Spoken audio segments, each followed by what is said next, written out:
Akkam jirtu daawwattoota keenya oduu sa'a kanaaf qindeeffannee isinitti himaa oduu isinitti himuun kan isin faana turu Allalisaa Haalamuuti.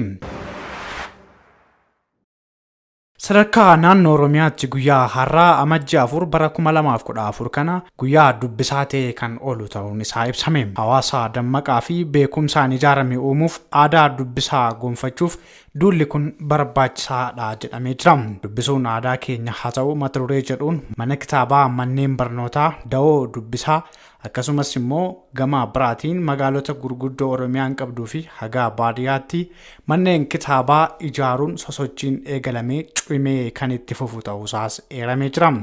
Kana booda ji'aan guyyaan kun guyyaa dubbisuu ta'uun kan yaadatamu ta'uunis ibsameera.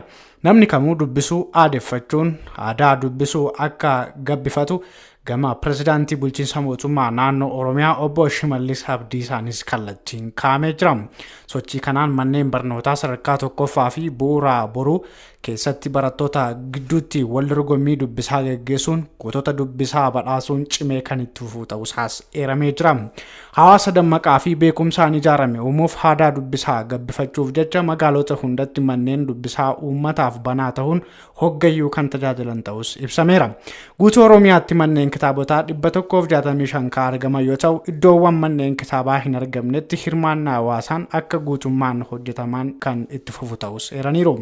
Guyyaa har'aas magaalaa Finfinneetti giddugala aadaa Oromoo dabalatee godinaalee bulchiinsa magaalotaa fi aanaalee hunda keessatti sagantichi kan eegalame ta'uu ragaan waajjira pirezidaantii mootummaa naannoo Oromiyaa irraa argame ni mul'isa. Oromiyaatti guyyaa boruu hojiin misoomaa sulula mata duree Oromiyaan qabeenya uumamaan badhaate dhaloota haa dhaalchifnu jedhuun ni eegalama jedhame. Hoogganaan biiroo dhimmoota kominikeeshinii mootummaa naannoo Oromiyaa obbo Haayiluu Addunyaa hojii misooma sululaa fi nageenya naannichaa ilaalchisee ibsa laatanii jiru. Oromiyaatti guyyaa borii hojiin misooma sulula mata duree Oromiyaan qabeenya uumamaan badhaate dhaloota haa dhaalchifnu jechuun ka eegalu ta'uu ibsuun hojii oomishaa walitti qabuu milkiin xumuramaa jiraachuusaas kaasanii jiru.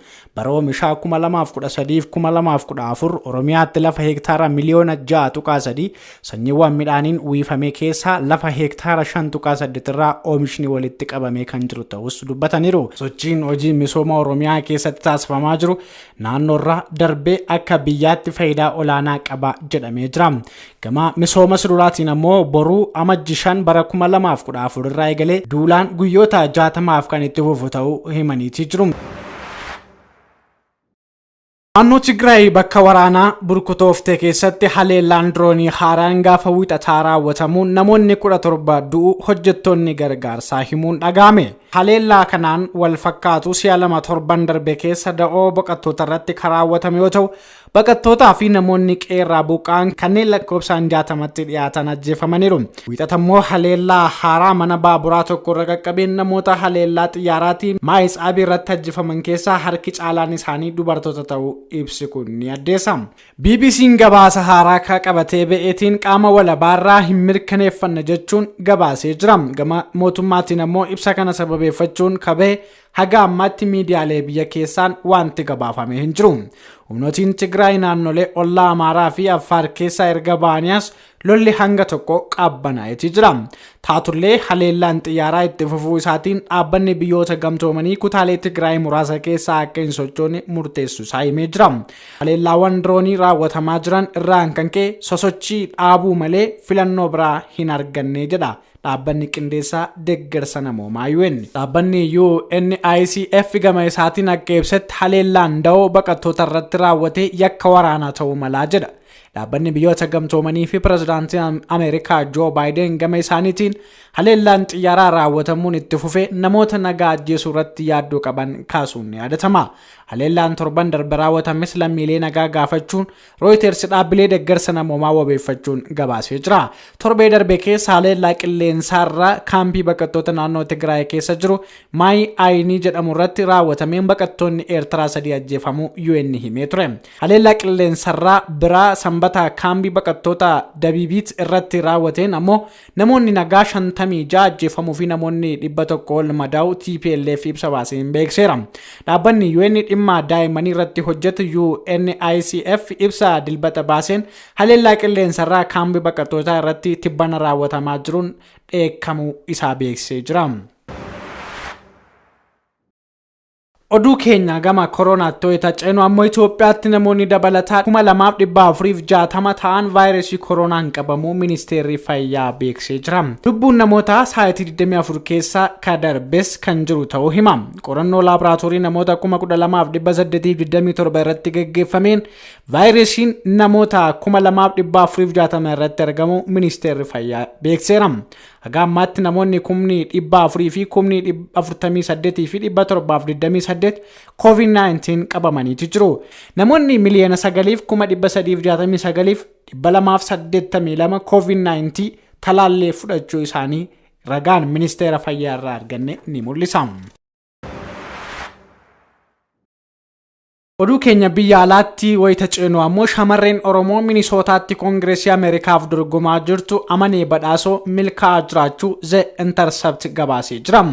Dhalattuun Oromoo yeroo jalqabaatiif filannoo Koongireesii Ameerikaa bara 2022 fiigaa jirtu Amanee Badhaasoo maallaqa dorgommichaaf barbaachisu doolaara Ameerikaa 300 ol sassaabuun imala milkaa'aa jiraachuu ishee gabaafamaa jira.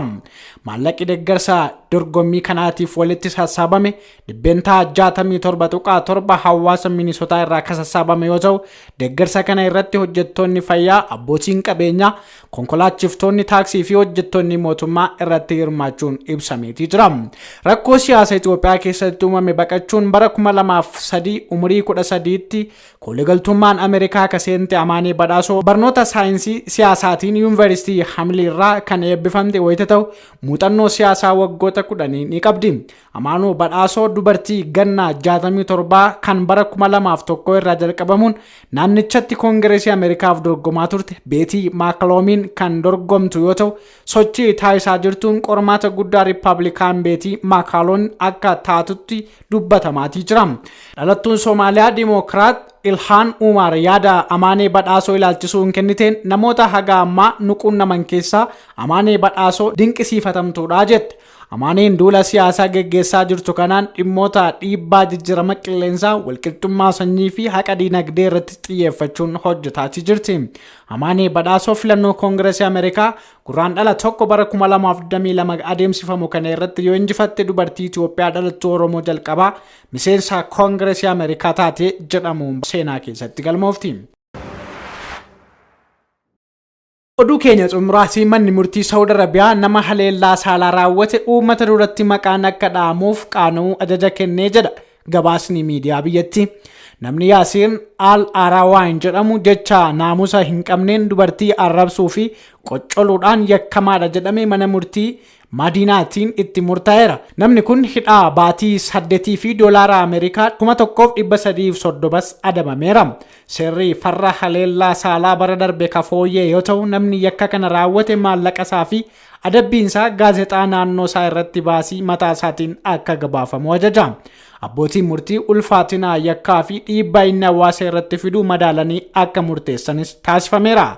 Seerri bara darbe fooyyee kunis biyya galoo galaana naannichaan waan gaarii jedhamuun fudhatamaa ture. Seerri bara 2018 keessaa raggee nama haleellaa saalaan balleessaa jedhameef adabbii hidhaa waggaa 2 fi qarshii doolaara 27,000 kaa'ee jira.